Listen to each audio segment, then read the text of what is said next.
Hello friends, कैसे हैं आप सभी लोग। उम्मीद है आप लोग बहुत अच्छे होंगे। दोस्तों, आज के इस वीडियो के अंदर हम डिस्कस करेंगे CSIR नेट लाइफ साइंस के एग्जाम पेपर के पार्ट 2 के बारे में। पार्ट 1 के अंदर हमने डिस्कस किया था CSIR नेट लाइफ साइंस के सिलेबस के बारे में, एग्जाम पेपर के बारे में, एग्जाम पैटर्न के बारे में। उस वीडियो के नीचे कई सारे स्टूडेंट ने इस एग्जाम से रिलेटेड कई तरह के क्वेश्चन पुट आउट किए थे।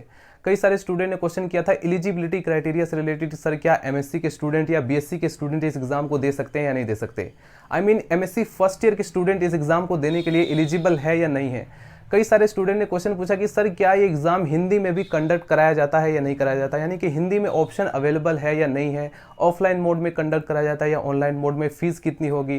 कई तरह के क्वेश्चंस पूछे गए थे और कई तरह के क्वेश्चंस का आंसर मैं ऑलरेडी दे चुका हूं।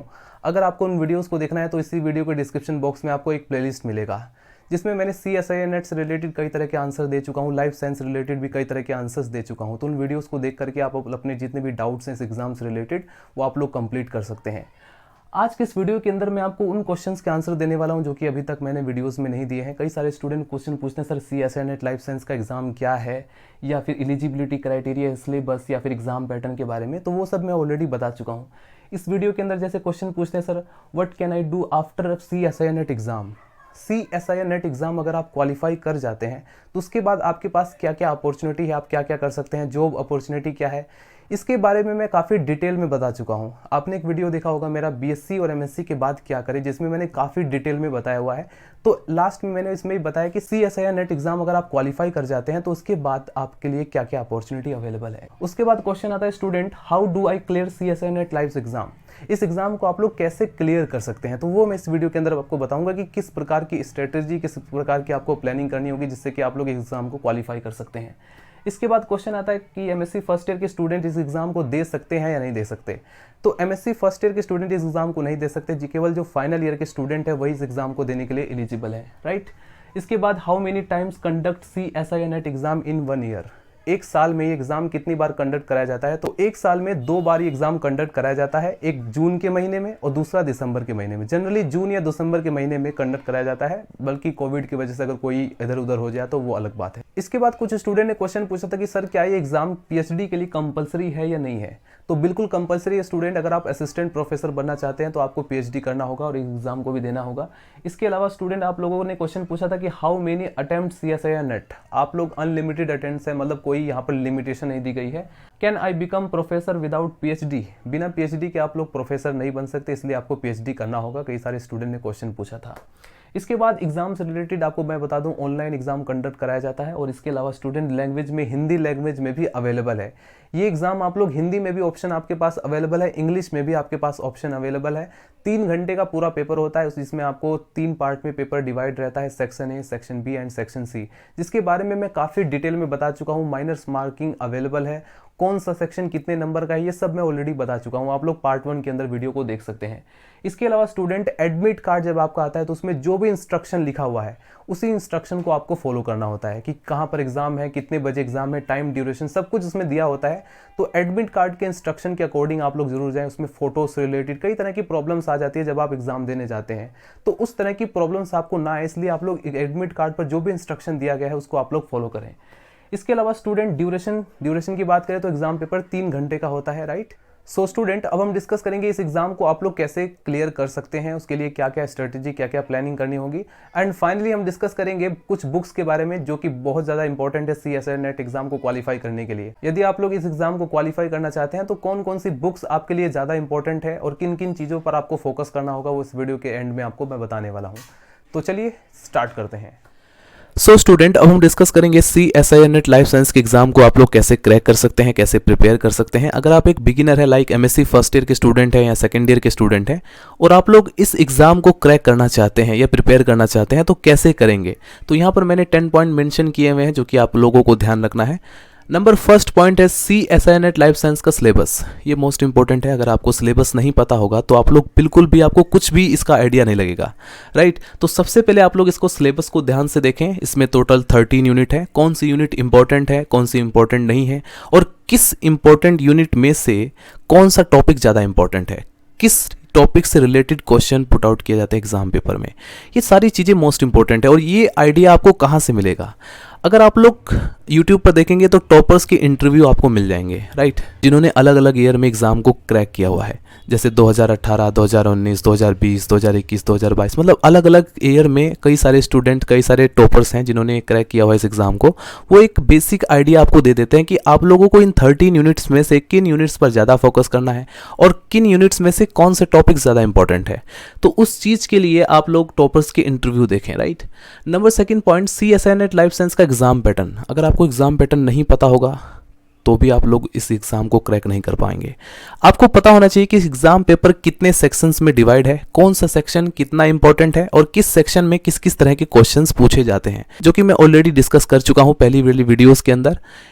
Number third point, watch the toppers interviews के बारे में आपको ऑलरेडी बता चुका हूँ। अगर आप टॉपर्स के इंटरव्यू देखेंगे तो बहुत सारा आइडिया, बहुत सारा एक्सपीरियंस आपको मिल जाता है, राइट। वो लोग आपको बुक्स भी सजेस्ट कर देते हैं, कौन सी बुक्स आपको लेनी चाहिए, कौन सी बुक्स और किस यूनिट के लिए, स्टैंडर्ड बुक किस यूनिट के लिए लेनी चाहिए, पाथफाइंडर की बुक कहाँ पर आपको काम आती है, मतलब सारी चीज़ें आपको बता देते हैं।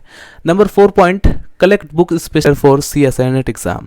अब यहाँ पर आप लोगों को पता है पाथफाइंडर की बुक मोस्ट इंपॉर्टेंट है। अगर आप CSIR नेट लाइफ साइंस की प्रिपरेशन कर रहे हैं तो एक तरीके से पाथफाइंडर की जो बुक है वो आपके लिए काफ़ी हेल्पफुल हो जाती है। इसमें आपको काफ़ी आसानी से इजी लैंग्वेज में समझ में आ जाएगा। अभी मैं आपको एक बुक दिखाऊंगा लेटेस्ट एडिशन पाथफाइंडर का, जो कि मैं आपको अभी इस वीडियो के अंदर आपको दिखाऊंगा। आप लोग उस बुक को बाय कर सकते हैं, राइट, क्योंकि इसकी ओल्ड एडिशन भी है, लेटेस्ट एडिशन जो निकला हुआ है इसमें काफ़ी ईजी तरीके से समझाया गया है। इसमें आपको क्वेश्चन पेपर, प्रीवियस ईयर के जो क्वेश्चन पेपर है वो आप सब आपको मिल जाएंगे। साथ में आपको इसमें एक आइडिया मिल जाएगा, क्योंकि ऐसे स्टूडेंट जो इंग्लिश को बहुत ज़्यादा अच्छी तरह से समझ नहीं पाते हैं, हालांकि उनके जो साइंस के कॉन्सेप्ट है वो काफ़ी आसानी से क्लियर है, उन्हें अंडरस्टैंडिंग अच्छी है, लेकिन इंग्लिश की वजह से वो अच्छी तरह से समझ नहीं पाते हैं, तो उनके लिए जो पाथफाइंडर की बुक है उसमें काफ़ी इजी लैंग्वेज में समझाया गया है कॉन्सेप्ट को। तो आप लोग पाथफाइंडर की बुक बाय कर सकते हैं, जो कि अमेजोन पर ऑनलाइन अवेलेबल है, राइट। इसके बाद नंबर 5 पॉइंट आता है practice test series. Test series की अगर आप जितनी ज़्यादा प्रैक्टिस करेंगे आपके लिए उतना ही इजी रहेगा इस एग्ज़ाम को क्वालिफाई करना। आजकल ऑनलाइन भी कोचिंग मिल रही है, आपको ऑफलाइन भी मिल जाती है, जैसा भी आपको सुविधापूर्वक लगे, जो भी आपको ठीक लगे, आप लोग ऑफलाइन भी कोचिंग ज्वाइन कर सकते हैं, ऑनलाइन भी। क्या कोचिंग ज़रूरी है? नहीं। मैंने ऐसे बहुत सारे ऐसे स्टूडेंट या टीचर्स देखे हैं जिन्होंने अपनी खुद के मेहनत से इस एग्ज़ाम को क्वालिफाई किया है, मतलब कोचिंग की ज़रूरत नहीं है। लेकिन अगर आप कोचिंग अफोर्ड कर सकते हैं, एक बार मैं फिर से रिपीट कर रहा हूँ, अगर आप कोचिंग अफोर्ड कर सकते हैं तो आपको कर लेना चाहिए। कोचिंग से आपको बहुत ज़्यादा हेल्प मिल जाती है, right. Number 6 point, previous year question paper. अब जैसे पाथफाइंडर की जो बुक्स आती है उसमें एक बुक आती है टेस्ट एंड इवैल्यूएशन, उसमें आपको प्रीवियस ईयर के क्वेश्चंस पेपर मिल जाते हैं, जिससे कि आपको आइडिया मिल जाएगा कि किस किस तरह के क्वेश्चंस किस किस सेक्शन में कैसे कैसे क्वेश्चन पूछे जाते हैं, राइट। और जितना ज़्यादा आप लोग क्वेश्चन की प्रैक्टिस करेंगे आपको उतना ही ज़्यादा फायदा मिलेगा, right. Point number 7, keep time for revision. Student, कई बार ऐसा होता है कि आप लोग कोई वीडियोस देखते हैं, लेक्चर वीडियोस देख लेते हैं, अपना खुद का नोट्स भी बना लेते हैं, मतलब वो जो कॉन्सेप्ट है वो बहुत अच्छी तरह से क्रिस्टल क्लियर हो जाता है, लेकिन अगर आप रिवीजन नहीं करेंगे तो आपके माइंड से वो निकल जाएगा। तो रिवीजन इज मोस्ट इंपॉर्टेंट, और जितनी बार रिवीजन हो सके उसको ट्राई करते रहें, राइट। और जब भी आपको टाइम मिले, आप लोग इस एग्ज़ाम को अगर आप लोग प्रिपेयर कर रहे हैं तो आप इसको जितना भी टाइम दे सकते हैं दीजिए। मतलब इसमें आपको कोई शेड्यूल नहीं बनाना है कि 4 घंटे दूंगा या 2 घंटे दूंगा या 6 घंटे दूंगा। जब भी आपको फ्री टाइम मिले आप लोग इस एग्जाम को प्रिपेयर करने में लगाए, राइट। इसके बाद नेक्स्ट पॉइंट, क्वेश्चन प्रैक्टिस। जैसा कि मैंने आपको कहा, जितने ज़्यादा क्वेश्चन आप लोग प्रैक्टिस करते रहेंगे आपको एक आइडिया मिलता चला जाएगा कि किस किस तरह के क्वेश्चन या लॉजिकल क्वेश्चन या मेमोरी बेस पर जो क्वेश्चन आते हैं वे सारे के सारे कैसे आते हैं, कहाँ पर हमें ध्यान रखना होगा, कौन कौन से पॉइंट्स हैं जिन पर हमें पूरी तरह से फोकस करना होता है क्वेश्चन पेपर सॉल्व करते हुए। तो सारा आइडिया आपको इन्हीं क्वेश्चन की प्रैक्टिस करने से मिल जाता है। Number 9 point, make a time table. Student, time table जो होता है अलग अलग स्टूडेंट का अलग अलग होता है। किसी को दिन में पढ़ना अच्छा लगता है, किसी को रात में पढ़ना अच्छा लगता है, या किसी को फ्री टाइम नहीं मिल पाता।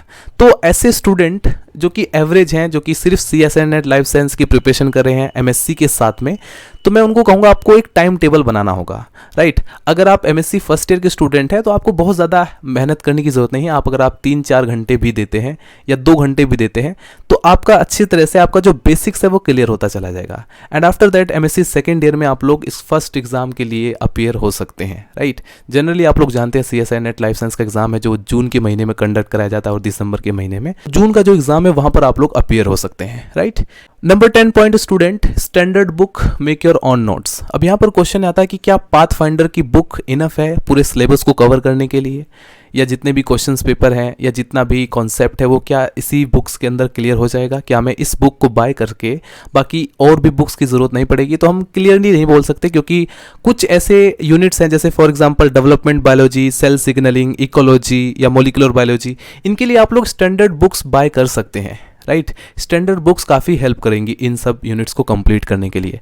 तो हम कंप्लीटली इसी पर निर्भर नहीं रह सकते, राइट। हालांकि कॉन्सेप्ट आपको मिल जाएगा पाथफाइंडर के अंदर।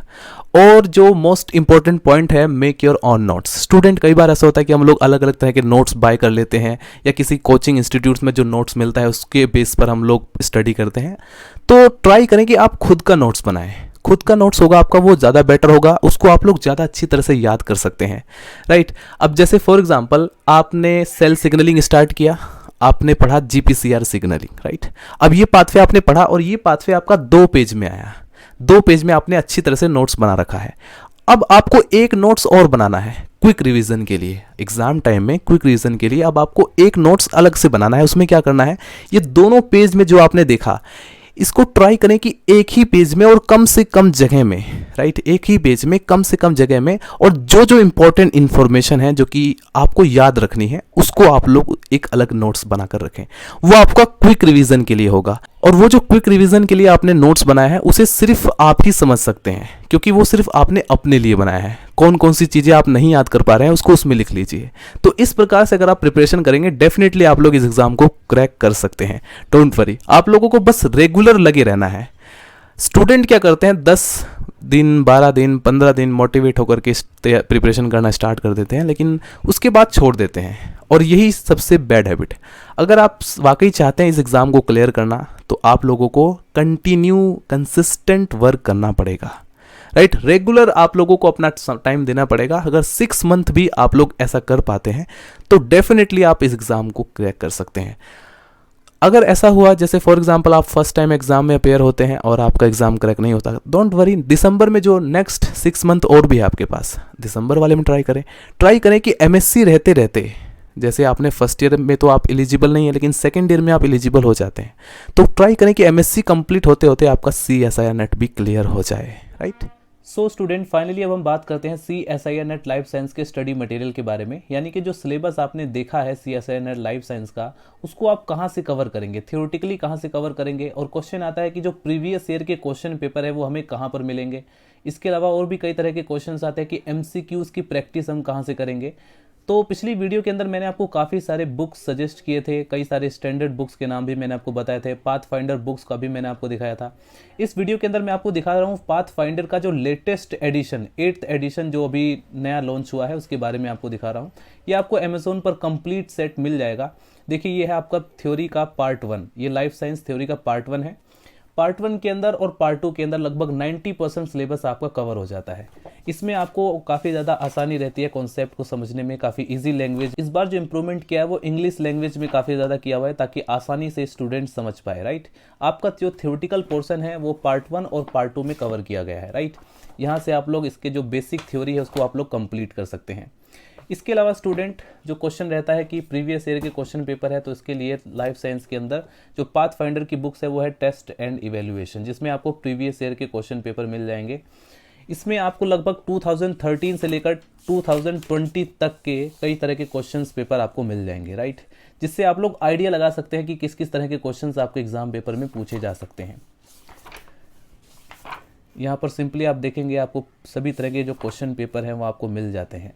और इसके अलावा स्टूडेंट, इसी सेट के अंदर आपको biophysics and molecular biology tools and techniques अलग से आपको मिल जाएगा। अगर आप MCQs की अलग से प्रैक्टिस करना चाहते हैं तो उसके लिए आपको इस कंप्लीट सेट के अंदर आपको ये सब मिल जाएगा, right, concept and application based. और ज़रूरी नहीं कि आप सिर्फ CSIR नेट के लिए, अगर आप लोग ICMR, गेट या अलग अलग तरह के जो एग्ज़ाम्स आते हैं, कॉम्पिटेटिव एग्ज़ाम आते हैं, अगर आप उनके लिए भी प्रिपेयर कर रहे हैं तो ये आपके लिए काफ़ी हेल्पफुल रहेगा, राइट। इसमें लगभग बहुत सारे MCQs आपको मिल जाएंगे और जितनी ज़्यादा MCQs की आप लोग प्रैक्टिस करेंगे वो आपके लिए उतना ही बेटर होगा।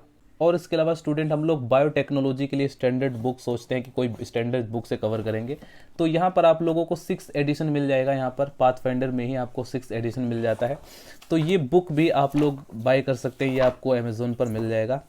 तो बायोटेक्नोलॉजी का जो पोर्शन इसको कवर करने के लिए। इसके बाद सेक्शन A में जो जनरल एप्टीट्यूड आता है उसको भी आप लोग इसी से कवर कर सकते हैं पाथफाइंडर के साथ। इस कंप्लीट सेट में आपको ये बुक भी मिल जाएगा, जिसमें जरूरी नहीं कि सिर्फ लाइफ साइंस, यानी कि जो पांचों साइंस है, life science, earth science, physical science, chemical science, mathematical science, इन सभी में जो जनरल एप्टीट्यूड रहता है, जो सेक्शन ए रहता है, वो बिल्कुल सेम रहता है, राइट। तो इस बुक से आप लोग इसकी भी प्रिपरेशन कर सकते हैं, जनरल एप्टीट्यूड की। और जनरल एप्टीट्यूड की प्रिपरेशन करने के लिए आप लोग इस बुक को बाय कर सकते हैं। इस बुक से आपका जो जनरल एप्टीट्यूड का जो पोर्शन रहता है, वो आसानी से आप लोग इसमें क्वेश्चंस की प्रैक्टिस कर सकते हैं, इसको आसानी से समझ सकते हैं। सो फाइनली स्टूडेंट, अगर आपका कोई भी डाउट हो CSIR-NET लाइफ साइंस से रिलेटेड, तो आप लोग कमेंट सेक्शन में मेंशन कर सकते हैं। आपके सभी क्वेश्चंस का रिप्लाई देने की मैं कोशिश करूंगा। तो मिलते हैं नेक्स्ट वीडियो में। Bye bye, Tata.